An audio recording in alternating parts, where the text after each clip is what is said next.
Al-Habaib Ba'alawi, maka sesungguhnya dia sudah meruntuhkan Ratib Al-Affas, Ratib Al-Haddad. Kerjaan siapa ini? Kerjaan komunis. Karena yang benci kepada zuriat Nabi SAW hanya orang yang tidak bertuhan. Uwas mengatakan orang yang menolak nasab Ba'alwi adalah komunis, karena orang yang membenci zuriat Nabi adalah komunis. Kita balikan ke Uwas.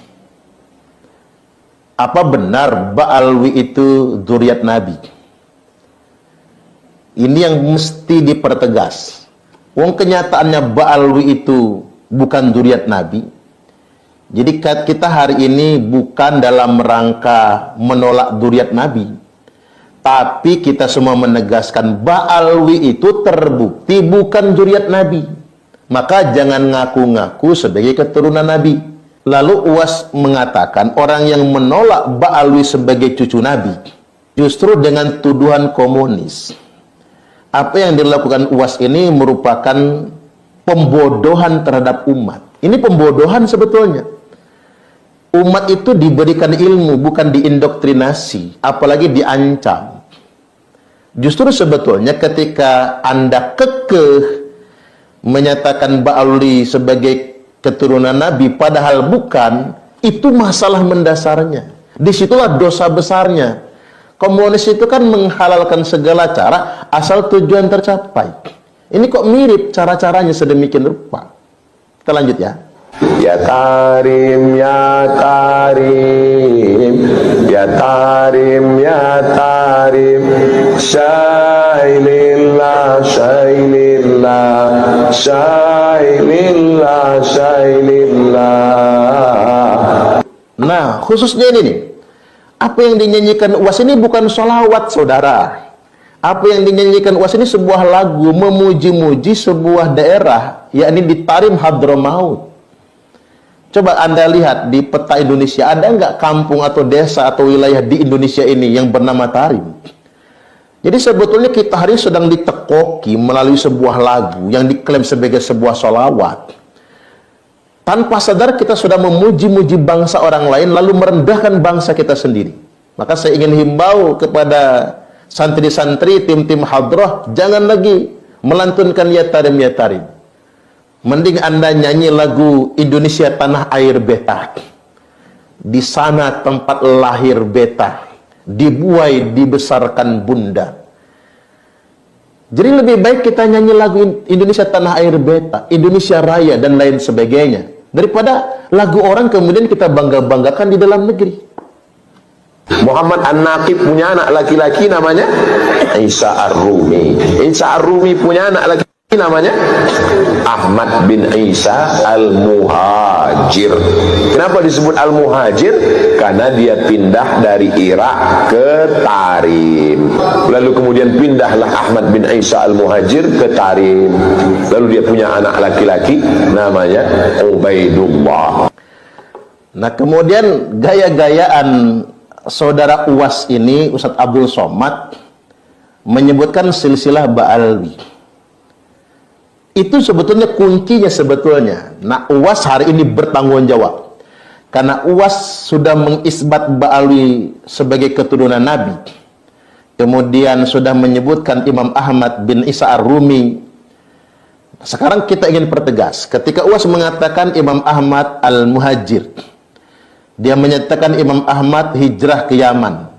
Sekarang Uwas harus tunjukkan data, karena itu yang dipertanyakan oleh Kiai Imam. Hadirkan kitab sezaman atau dalam durasi 5 abad yang menyebutkan Imam Ahmad hijrah ke Yaman. Karena data itu nggak ada. Hanya diaku-aku pada abad ke-9 kemudian. Ada 5 abad lamanya kita dihadapkan dengan ruang hampa, ruang kosong, tidak ada satupun yang menyebutkan Imam Ahmad itu hijrah ke Yaman. Beliau di Basrah. Tiba-tiba di abad ke-9 Hijriah, Ba'alwi mengklaim Imam Ahmad hijrah ke Yaman. Nah, ini saya ingin tanya kepada Uwas, Anda sebagai ustadz, sebagai penceramah, Anda harus bertanggung jawab. Uwas harus hadirkan kitab yang menyatakan Imam Ahmad bin Isa hijrah ke Yaman. Kalau tidak, berarti Anda sengaja memanipulasi umat. Saya ulangi, kalau UAS tidak bisa menunjukkan kitabnya, penjelasan riwayat yang menyatakan Imam Ahmad bin Isa hijrah ke Yaman, hijrah ke Hadramaut, kalau tidak bisa menunjukkan itu, maka UAS terindikasi telah membohongi umat. UAS terindikasi telah memanipulasi umat dan memaksakan sebuah indoktrinasi, memaksa umat untuk percaya Ba'alwi merupakan keturunan Nabi. Setiap ustadz mau balik penceramah itu jangan asbun, jangan asal ngomong. Dia harus mempertanggungjawabkan apa yang dia sampaikan. Apalagi Anda sudah mengatakan yang mengkritisi nasab Ba'alwi adalah komunis. Tuduhan ini serius loh. Tuduhan komunis itu setara dengan tuduhan kafir. Oke, kita tidak perlu merasa tersungging dengan itu semua, karena kita punya datanya. Hari ini kita sedang menunggu data. Mungkin saudara UAS bisa menunjukkan datanya yang menyatakan Ubaidillah adalah sosok yang benar-benar ada. Termasuk seperti Romo Kiai Haji Miftahul Akhyar yang mengatakan Ubaidillah bin Ahmad itu adalah seorang mujtahid, al-alim al-allamah, seorang ulama besar. Oke, kalau memang dia ulama besar, beliau wafat tahun 383 Hijriah. Mana catatannya? Mana buku nasabnya? Mana catatan, mungkin ada yang meriwayatkan sosok ulama, mana karyanya, mana kitab yang dia tulis. Kita kan berpikirnya sederhana saja sekarang. Ketika Bani Ba'alwi mengklaim datuk mereka adalah Ubaidillah yang dinasabkan kepada Ahmad dan seterusnya, yang wafatnya tahun 383 Hijriah. Nah, mana catatan di abad tersebut? Abad keempat Hijriah. Tidak ditemukan di abad 4 Hijriah. Di abad berikutnya, abad 5 Hijriah, naik ke 6 Hijriah, naik ke 7 Hijriah, naik ke 8 Hijriah. Sudah 5 abad lebih ini, tidak ada catatan sama sekali. Oke, siapa yang akan bertanggung jawab ini? Saudara Taufik As-Segaf, Ketua Rabitatul Alawiyah, harus jawab ini. Antum jangan cuma ngaku-ngaku cucu Nabi. Habib Rizik, Bahar bin Smith, harus jawab ini. Hanif Al-Attas harus menjawab ini semua. Ustadz Abdul Somad, Anda wajib menjawab, karena Anda sudah mendiskreditkan orang yang mengkritisi dengan sebutan komunis. Anda harus jawab ini. Kalau Anda tidak menjawab, berarti Anda hanya bisa mengindoktrinasi saja. Itu namanya pembodohan terhadap umat. Mendoktrin umat tanpa dalil, mendoktrin umat tanpa hujah, itu adalah pembodohan terhadap umat. Ini nggak boleh dibiarkan sebetulnya. Oke, saya ingin mengajak publik untuk berpikir jernih lah.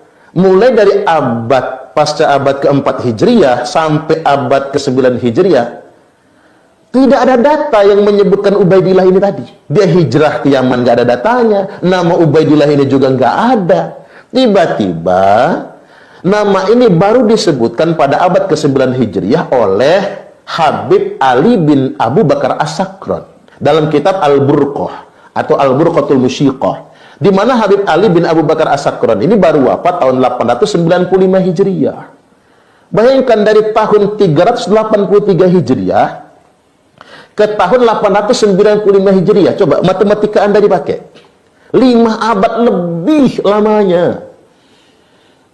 Tidak ada data sama sekali. Ya, saya pakai logika sederhana ini, biar yang awam juga bisa memahaminya. Di tahun ini, di abad ke-21 ini kan tahun 2024, berarti kita nyebutnya abad 21 ini.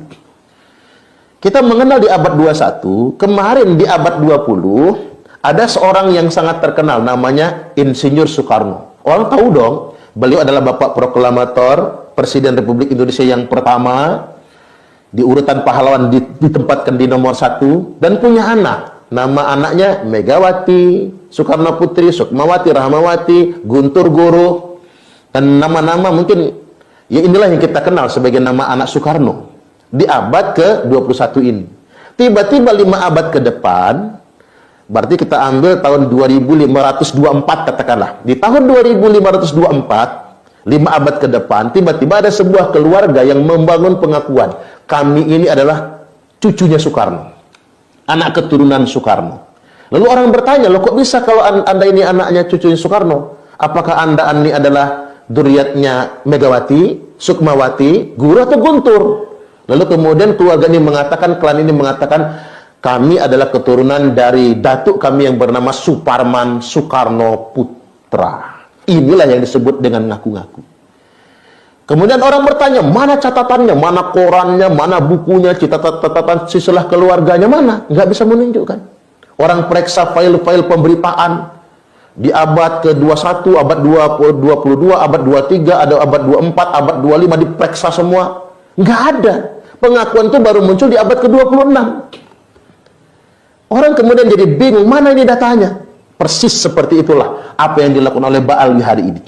Mereka membangun pengakuan itu hari ini, setelah 5 abad kemudian, bahwa kami adalah zuriat Nabi dari Jalur Ubaidillah. Nggak bisa begitu, bos.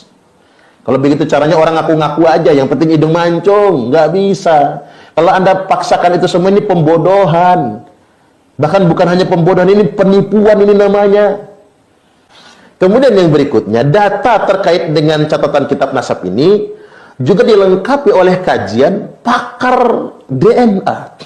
Pakar DNA memastikan ini sains, ini ilmiah 100%, kita bisa menelusuri jejak asal-usul genetik seseorang.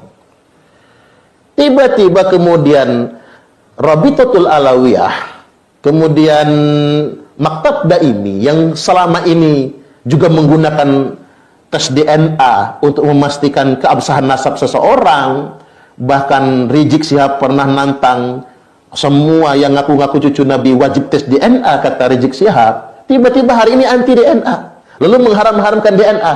Mau tahu nggak apa sebabnya? Coba mau tahu nggak apa sebabnya? Sebab paling utamanya adalah karena mereka sebagian sudah tes DNA dan DNA-nya terbukti G semua, nggak ada yang meleset. Itulah hikmah dan berkahnya mengapa Ba'alwi itu nggak mau menikahkan anak perempuannya kepada laki-laki yang bukan dari golongan mereka. Karena Allah ingin tunjukkan pada akhirnya tidak ada satupun dari keturunan mereka yang genetikanya bermutasi kepada jenis yang lain. Bagi mereka, larangan menikahkan Habibah dengan selain dari klan mereka itu merupakan sebuah keharaman dan tidak kafaah. Bagian dari mereka, bagian dari upaya mereka menjaga nasab. Ternyata justru itulah cara Allah untuk membuktikan kalau mereka semua sebroyot, semua haplogrupnya G, nggak ada yang bermutasi kemana-mana. Jadi Allah betul-betul ingin membongkar semua. Walau dalam bahasa awamnya begini, nih, mengapa mereka tidak mau menikahkan anak perempuan mereka dengan laki-laki di luar klan mereka? Karena Allah ingin tunjukkan, nih, ternyata memang mereka bukan zuriat Nabi sallallahu alaihi wasallam. Kan ada hikmahnya. Selama ini kan kita mikir-mikir, ya ngapalah gitu ya, Ba'alwi ini kalau perempuan mereka dinikahkan orang ahwal, orang pribumi, apalagi hidungnya pesek misalnya, mereka ngamuk-ngamuk, marah-marah, haram hukumnya, tidak kafaah dan lain sebagainya. Tapi di sisi lain bahaya juga kalau perempuan mereka bercampur menikah dengan mungkin dengan keturunan Wali Songo, di mana keturunan Wali Songo ini kan punya haplogrup J1, sejalan dengan haplogrup Nabi. Nanti ketika ada keturunan dari mereka ternyata J1, karena gara-gara ngambil garis keturunan Wali Songo, maka mereka bisa membangun klaim, nih, enggak semua Ba'alwi itu G, ada juga yang J1. Tapi hikmahnya mereka melarang perempuan mereka menikah keluar agar haplogrup DNA asalnya terjaga tetap G sepanjang zaman. G itu kan etnis asalnya Yahudi Ashkenazi. Kita nggak mempermasalahkan asal lah. Saya juga mungkin kalau dites DNA dulu mungkin suku apa barangkali kan. Jangan-jangan mungkin ada gen Cinanya saya ini. Atau jangan-jangan ada gen Afrikanya barangkali. Nggak penting bagi saya.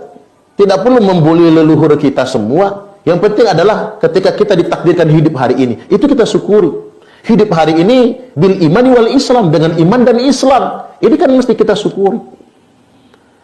Makanya tidak ada persoalan tentang DNA asal kita siapa. Entah saya ini DNA asalnya X, Q, O, entah apalah namanya, saya nggak ngerti, barangkali nggak penting. Tapi hari ini kita sebagai orang yang Allah anugerahi keimanan dan keislaman, ini nikmat yang sungguh luar biasa.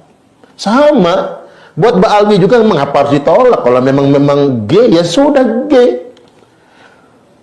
Yang nggak boleh itu kita ini secara saintik DNA-nya bukan dari Nabi, kok ngaku-ngaku cucu Nabi? Itu aja masalahnya. Kata kuncinya cuma satu itu.